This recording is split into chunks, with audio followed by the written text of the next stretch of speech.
As always, when I come to talk, we're going to go ahead and read the verses first, and then we'll go back through and we'll go and explain. So if you'll bear with me, starting in verse 27.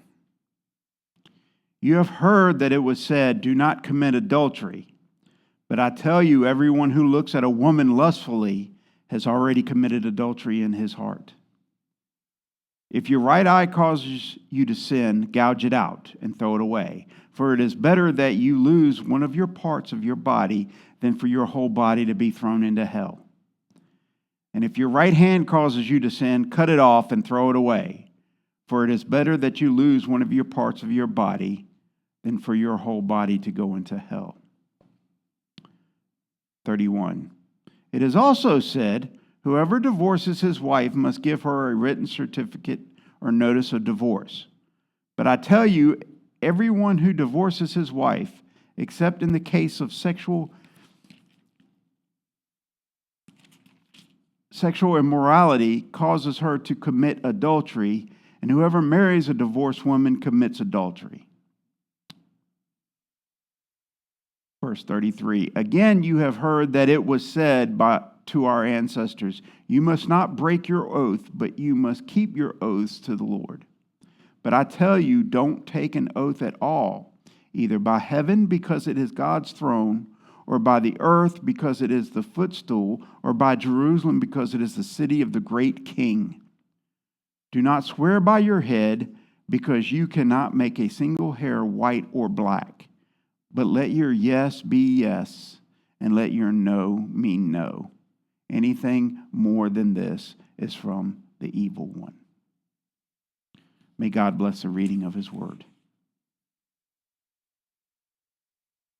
So, I do love a good loophole. I do love a good loophole. There are several loopholes out there.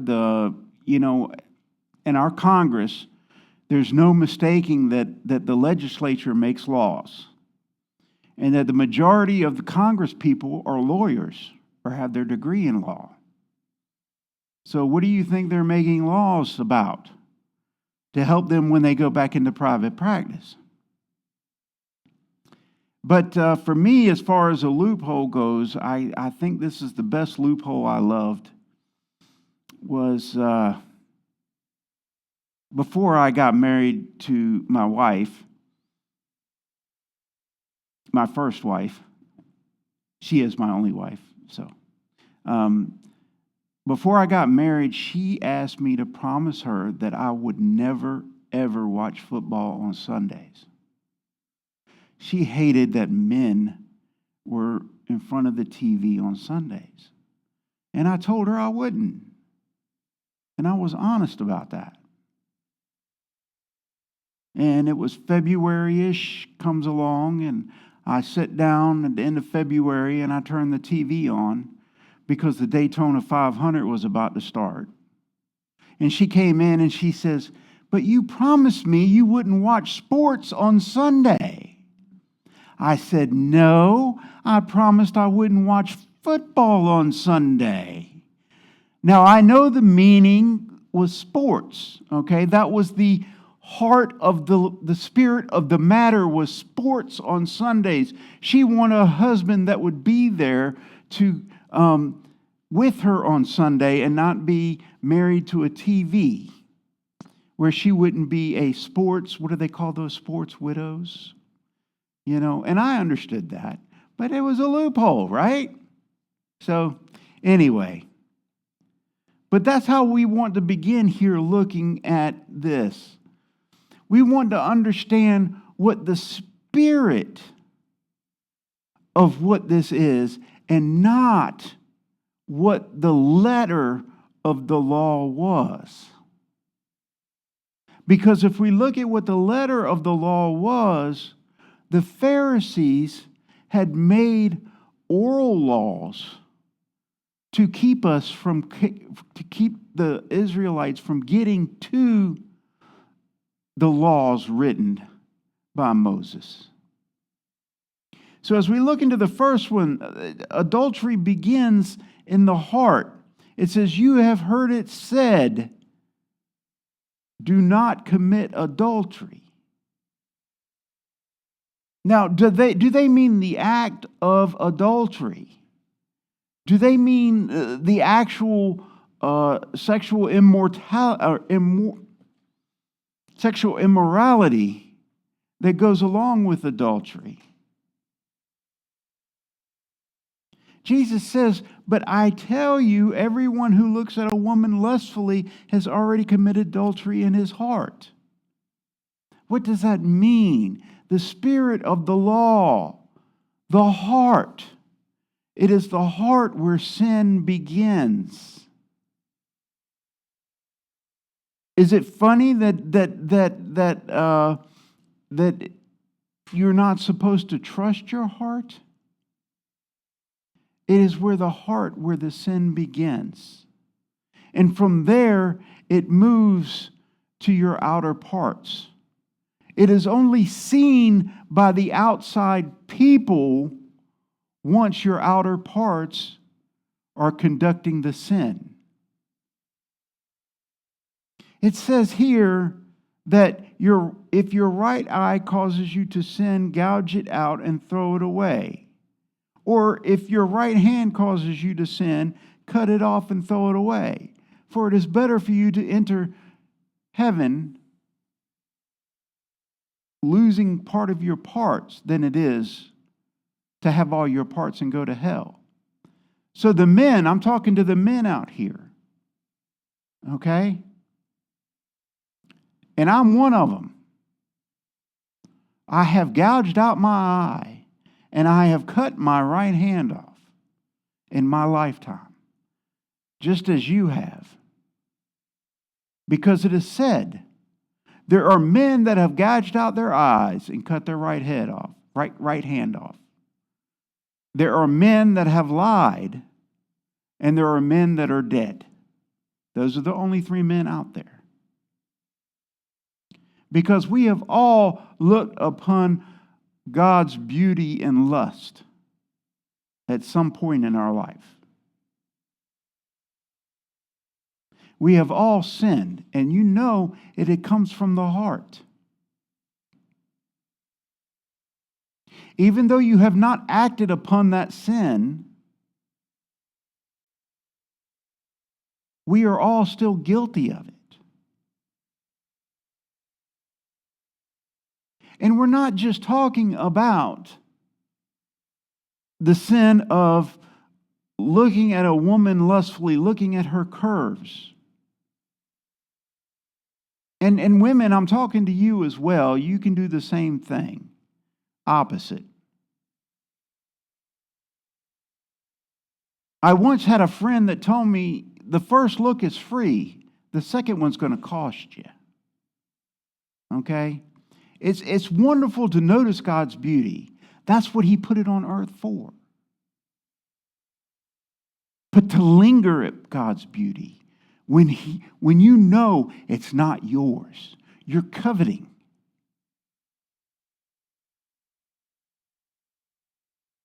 You're lusting. And even if it's not actually God's beauty,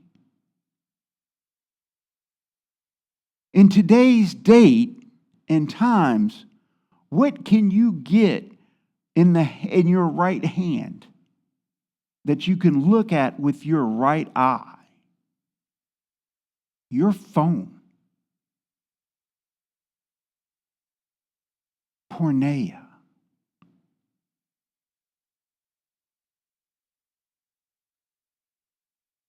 That in itself is adulterous. It begins in the heart and moves to the hand, moves to the eye. So gouging out your right eye and gouging out and cutting off your right hand will not stop you from the sin. Will not stop you from what is in your heart, your lustfulness. Okay? And there are many people that are in our past that can tell you this. One of our early church fathers, Origen, okay? He took this literal. He literally read the Bible for what it was, and he actually castrated himself. And he wrote later, this did not help the sinful nature. It is a heart nature.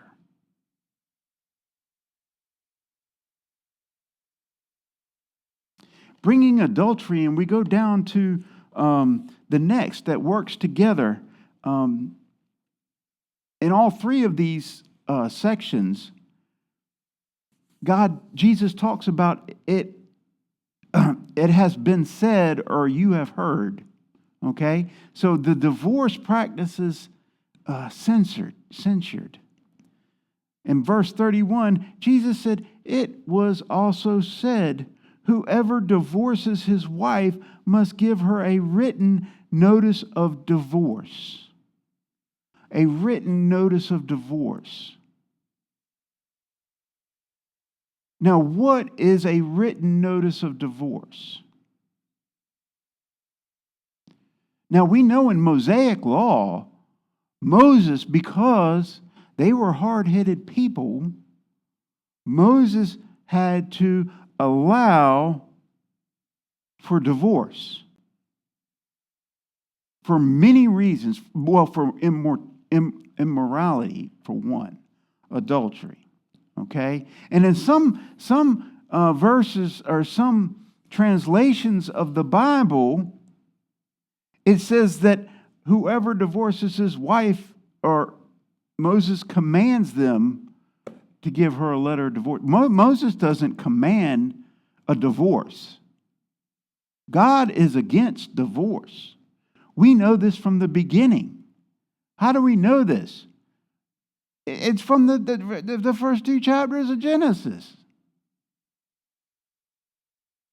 That, the man must leave his mother and father and cleave to his wife, and the two will become one. And let no man separate what God has put together.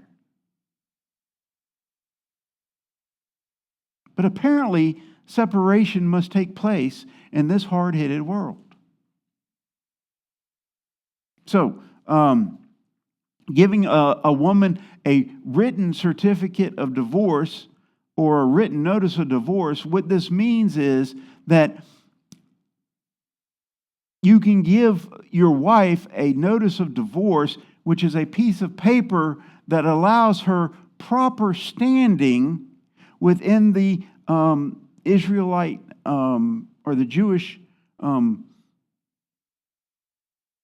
life. Okay? Because if the husband put the wife aside without a certificate of divorce, they find her to be a harlot or some type of servant like that. And she would have to actually go into prostitution to make some type of ends meet, because they would not take care of her. And that written certificate of divorce says that the man who divorced her and put her aside, that's her rightful standing, and that he must take care of her, as well as any other woman that he must marry. It also means that if he does not take care of her, even though she has that certificate, that the community would be able to take care of her because she is in right standing with that certificate of divorce.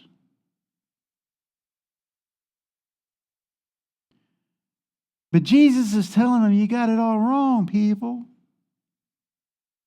Jesus is saying, but I tell you, everyone who divorces his wife, except in the case of sexual immorality, causes her to commit adultery. And whoever marries a divorced woman commits adultery. Now let's talk about this. Let's take out except in the case of sexual immorality. Okay? Let's take that out for a moment. Because here, if you look in the synoptic gospels, the gospels of Mark and Luke, Okay? They have the same thing here.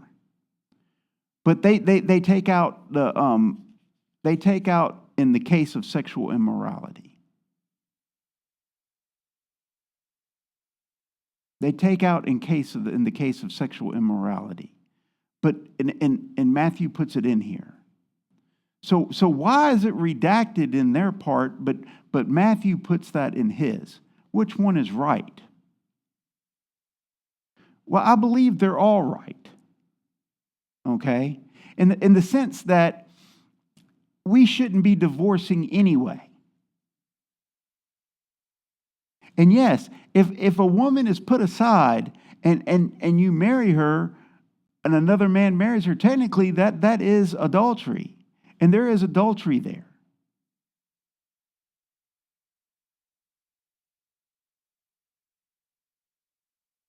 Now, is a certificate of divorce bad? It has to be. Because a certificate of divorce was given to Israel in Jeremiah. In Jeremiah chapter 3, verse 8. God, for their unfaithfulness.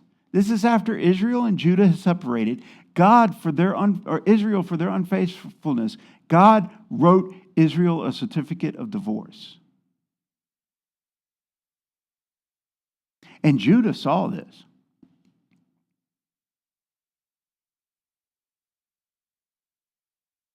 But did it change any of their ways? No.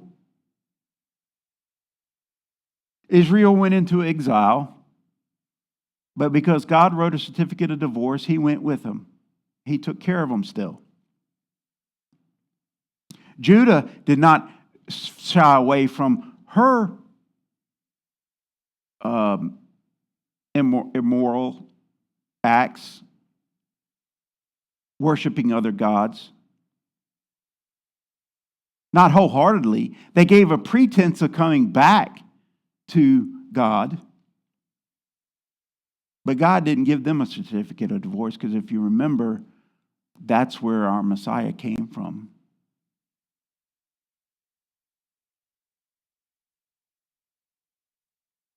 So if we look in Old Testament about this, the sexual immorality, if we look at the Old Testament, what do we see? We see that God did not give up on us for our immorality. God, in the prophet Hosea, God had Hosea marry Gomer. Little summary, Gomer was a prostitute. Gomer was sexually immoral. Gomer gave Hosea 3 children. Then Gomer went out and prostituted herself again and sold herself back into sex slavery. What did Hosea, what was he told to do? Go buy her out of that slavery again and bring her home to be his wife. And that's what he did. He brought her out of that and he brought her home, and he still was the wife. Apparently, according to Mosaic law, he was allowed to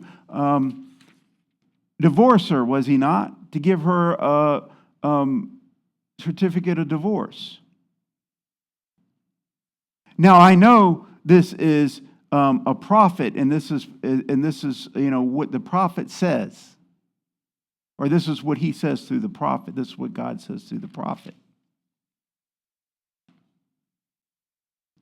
But God's vision for a broken marriage is for one to come back to the other. That is the vision. Now, are there broken marriages that shouldn't be healed or that can't be healed? Yes. Yes, there is. If one party chooses not to come back, if both are married and are not saved and the other one comes to find Jesus and the one that doesn't find Jesus does not want to live with them, it is okay for them to leave.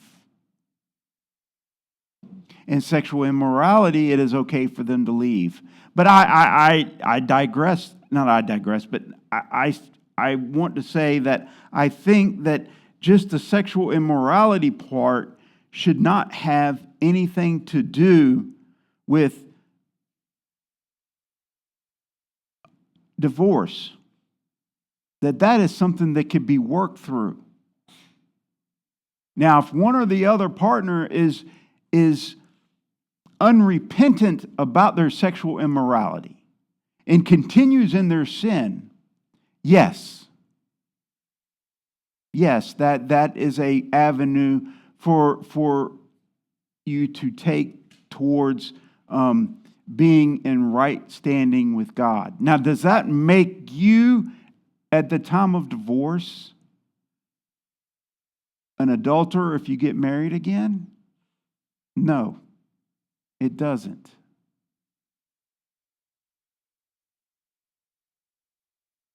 But let's talk about a divorce on irreconcilable differences.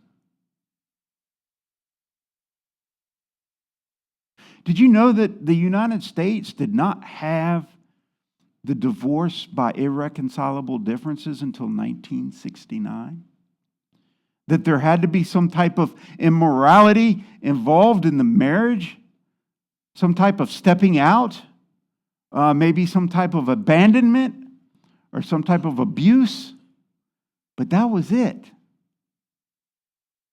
In 1969, it was brought in from overseas that irreconcilable differences can be seen as a divorce.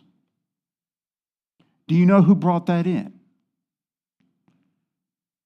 Ronald Reagan brought that into California. And as Christian as Ronald Reagan said he said that was the worst government thing he incorporated in all of his time and political career. That was the worst thing he did. That was one of the things he regretted the most, was bringing in irreconcilable differences. So goes California, so goes the rest of the country.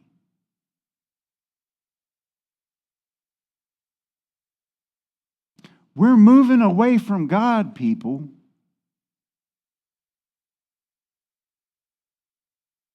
It's not a hand and eye issue anymore. It's a heart issue.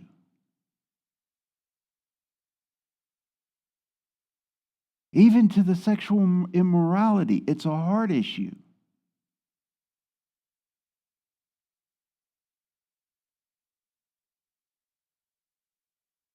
That's the first thing I would do, is try to reconcile two people who have separated before allowing somebody to get married to somebody else.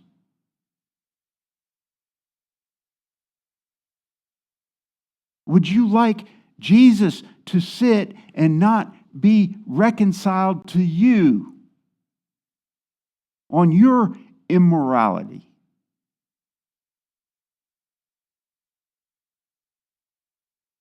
See, it's a heart issue. It's not a people issue.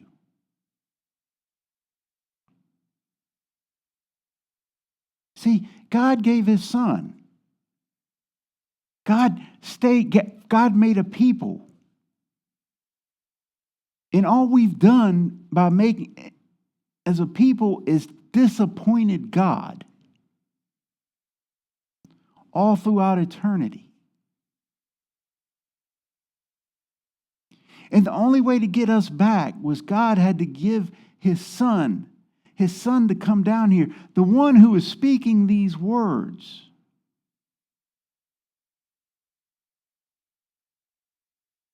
He had to come down and say, look, I love you. I love you so much that I am going to stay the course. I am the one who is going to stay married without immorality. I am the one that's going to be able to stay the course without lust. I am the one who's going to be able to stay the course without anger. I'm the one that's going to be able to do all of these things that you couldn't do. Then what am I going to do? I love you so much that I am going to go and take the punishment that you deserve. I am going to go to the cross. I'm the one that's going to die. I'm the one that's going to be beaten to death. And then my Father is going to beat death by raising me from the dead.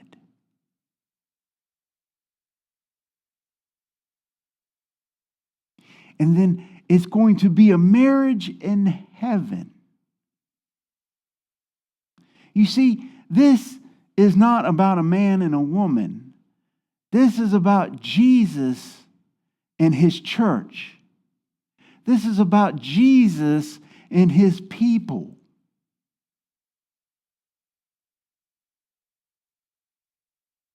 We're immoral.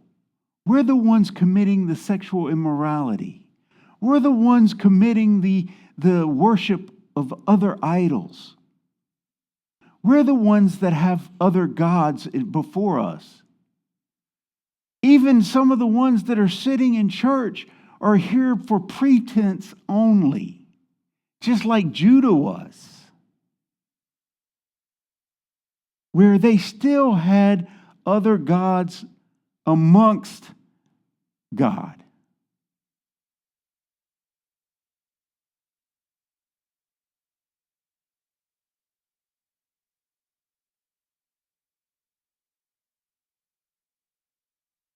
Let's move on to the vows or the oaths.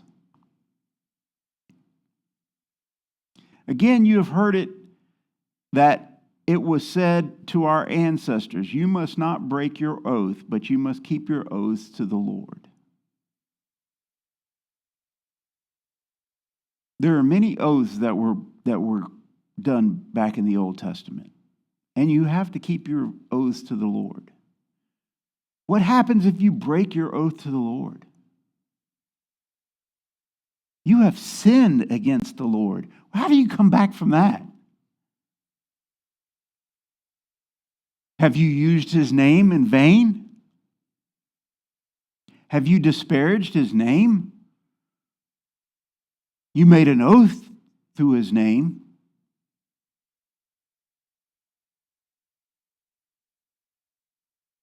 See, Jesus here is saying, but I tell you, do not take an oath at all, either by heaven or because it is God's throne, or by earth because it is footstool, or by Jerusalem because it's the city of the great king. Wow. So it says here, you should not break your oath to the Lord. Okay, so I won't make my oath to the Lord. I'll make my oath to heaven. Where does God reside? Heaven. That's what he's saying here. What are you trying to do? Loophole? You trying to skirt? As I said, I do love a good loophole. Or by earth. Why is that? Because this is God's footstool. So if you do it here, this is creation. If you make an oath to earth or something in earth, it's still God's creation. You're still making an oath by God's head. Okay? You're still making an oath on God's name.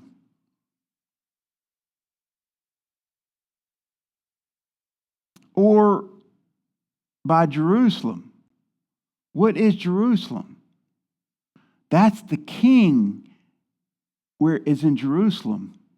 The King Jesus is in Jerusalem. Okay?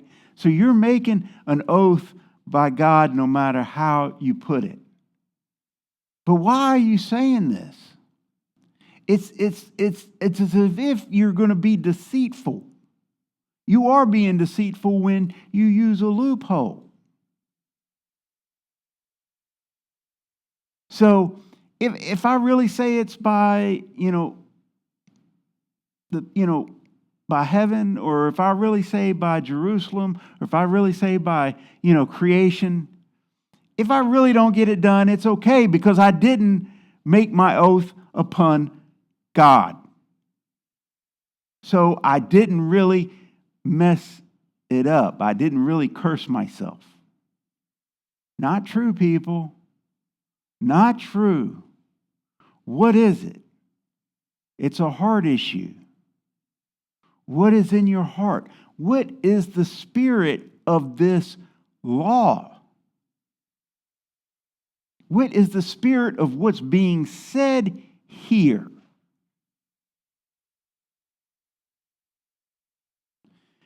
Let your yes mean yes and your no mean no.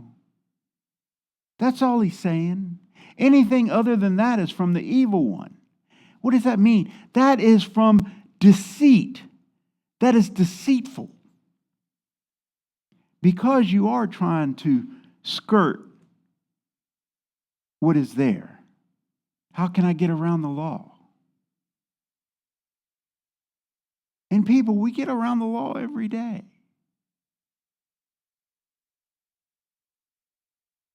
If you remember several sermons back, I had a hard time, and I told you when we first started this tested my Christianity. I questioned it.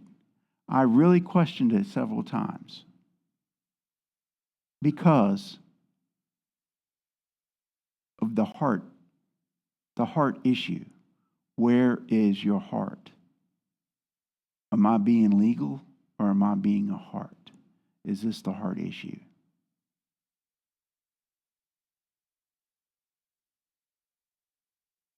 That's where you are, people. How do you look at things? I know you look at God. I know you revere God. I know you know who God is. The ones that I see here now, what Brad and I preach, what Brad and I say, I know that you know who God is. You've been told who God is. You've been told who Jesus is. But is your whole heart into knowing who God is, or worshiping God without any other people, any other gods in the light? I mean, for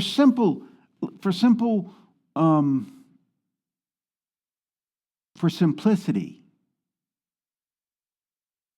how many people here say that it's okay if the speed limit's 55 miles an hour, I can go 64 miles an hour because the police only pull people that are 10 mile an hour over the speed limit?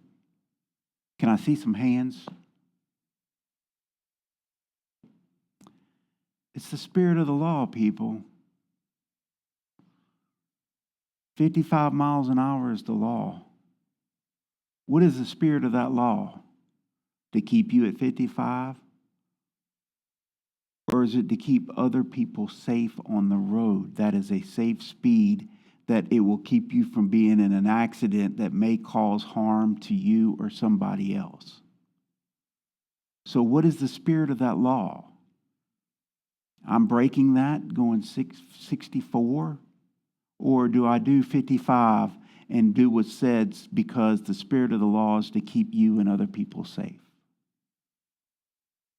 Where's your heart, people? Do you see how this plays into everyday life? Not just with God, even with government.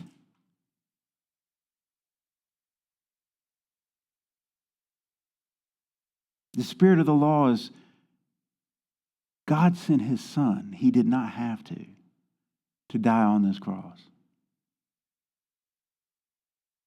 God fulfilled all these moral laws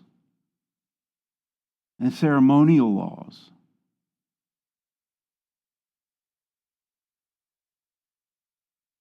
But just because he fulfilled them does not mean that the moral laws go away. We are still bound by those moral laws. And it's the spirit of those moral laws that we have to see, and not the legality of that law. God wants your heart, not your hand and not your eye.